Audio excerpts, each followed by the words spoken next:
The Gift of the Magi, by O. Henry. In a small furnished flat lived a young couple, Mr. and Mrs. James Dillingham Young, better known as Jim and Della. They were poor but deeply in love, trying to make a life together in a big city.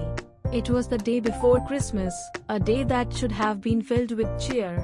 But Della sat at the small window, counting her coins slowly, carefully.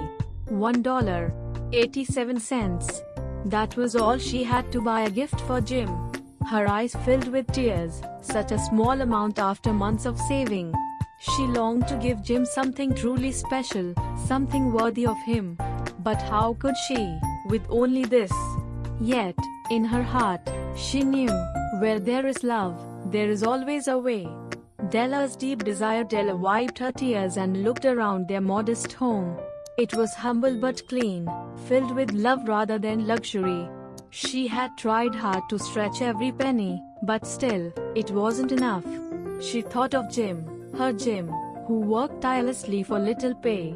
Every evening, he came home tired yet smiling, bringing warmth into her life. She wanted to make him feel just as special as he made her feel. Her eyes suddenly fell upon her reflection in the small mirror. A new thought stirred within her, bold, painful, but full of purpose. She knew what she had to do.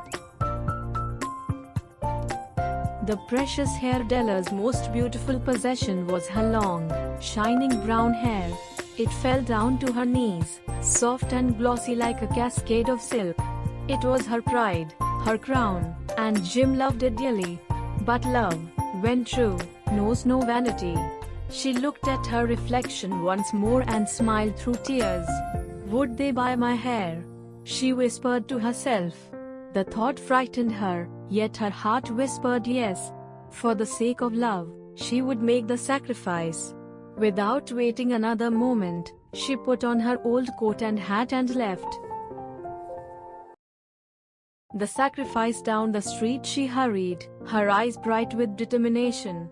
Soon, she stopped before a small shop, Madame Sofroni, hair goods of all kinds. Inside stood a pale woman, brisk and businesslike. Will you buy my hair? Della asked breathlessly. Take your hat off and let me look, the woman replied. The brown hair fell down like a river of gold. $20, said Madame Sofroni, running her fingers through it. Quick, cut it off and give me the money, Della cried. The scissors split, and with each snip, love made its silent sacrifice. The search for the perfect gift. With $20 in her hand, Della stepped out into the cold air. Her heart beat fast, not with regret, but with excitement. She searched shop after shop for something worthy of Jim. Finally, in a small store, she saw it, a platinum fob chain for a watch. It was simple, strong, and elegant, just like Jim himself. She knew at once that it was perfect. It cost $21, she paid gladly, leaving her with 87 cents. Clutching the tiny box, she hurried home, her heart light and full of love. Her sacrifice now had a purpose. Jim would be happy. Della prepares for Jim's arrival. At home, Della looked into the mirror once again. Her head was now covered with tiny curls, close to her scalp. She tried curling and arranging them, hoping she didn't look too strange. If Jim doesn't kill me, she whispered nervously, he'll love me all the same. She made the table ready, laid the cloth, and prepared dinner. The clock ticked slowly, Jim would soon be home. Her heart pounded with both excitement and fear. Would he still think her pretty? Would he understand why she did it? Jim comes home. The door opened, and Jim stepped in, cold, tired, and thoughtful. He looked thin and serious, but always gentle. As his eyes fell on Della, he stopped dead in his tracks. For a long moment, he just stared at her, wordless, motionless. Jim, darling, Della cried, don't look at me like that. I cut my hair off and sold it because I wanted to get you a Christmas gift. It'll grow again. You're not angry, are you? Jim's expression didn't change, he seemed lost in thought. Della moved closer, her heart trembling. The moment of truth. At last Jim spoke, his voice quiet but full of love. "Dell," he said, "nothing could make me love you less, whether your hair is long or short." Then he smiled faintly and handed her a small brown package. "Merry Christmas, sweetheart," he whispered. "But before you open it, don't be shocked." Her hand shook as she untied the ribbon. The paper fell away, and she gave a sudden cry of joy. Inside lay a set of beautiful combs, the very ones she had admired for months.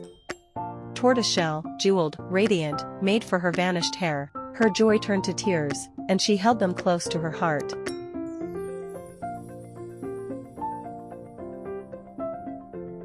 The gift exchange. Through her tears, Della looked up at Jim lovingly. "My hair grows so fast," she said, smiling bravely. "You'll see." Then she ran to fetch her gift for him. "Now it's your turn, Jim. Look, isn't it perfect?" She held out the little box with the platinum chain inside. Jim opened it slowly, his eyes softening with emotion. "Dell," he said quietly, "I sold my watch to buy your combs."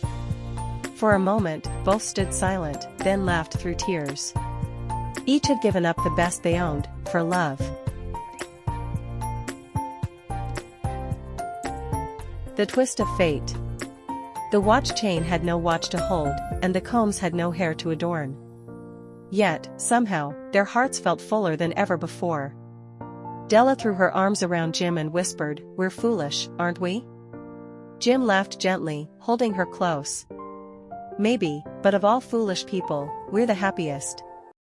The little flat grew warm with the glow of their love. Outside, snow fell softly, white and silent like peace. Their Christmas was poor in things but rich in heart. That night, they learned that love is the truest gift of all.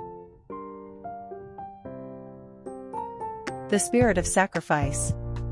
They sat together, talking and smiling by the dim lamplight. Their simple meal was forgotten, their hearts too full to eat. Jim brushed a curl from Della's forehead and whispered, "You are my treasure." She looked at him tenderly and replied, "And you are mine."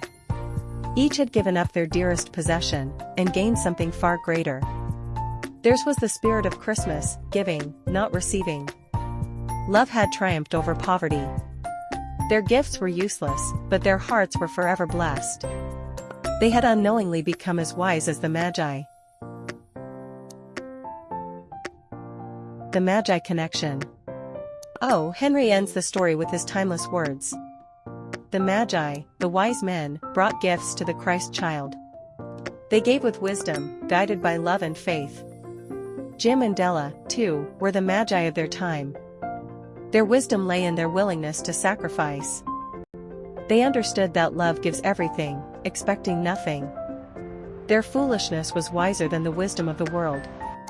They had learned that giving itself is the greatest treasure. Such love is rare and eternal. The lesson of the story. The story reminds us that love needs no riches to shine. True affection is shown through understanding and sacrifice. Jim and Della gave away their most precious belongings. But in doing so, they received something priceless, each other's devotion. They found joy not in what they had, but in what they gave. Their story teaches that gifts lose meaning without love. Wealth fades, beauty fades, but love remains forever. That is the true spirit of giving, the heart of Christmas.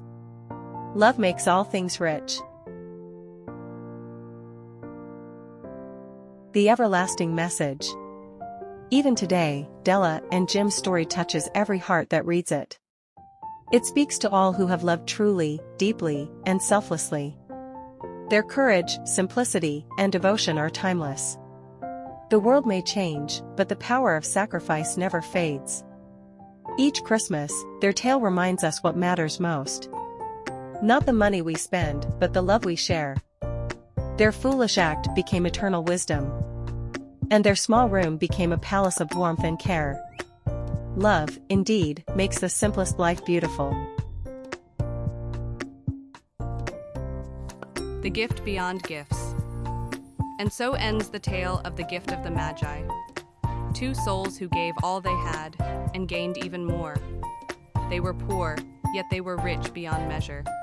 Their foolishness was wise, their sacrifice divine. For love like theirs is the greatest gift of all, as O. Henry wrote. Of all who give and receive gifts, these two were the wisest. They are the Magi. May we too learn to give with such pure hearts. And remember, love itself is the truest gift of life.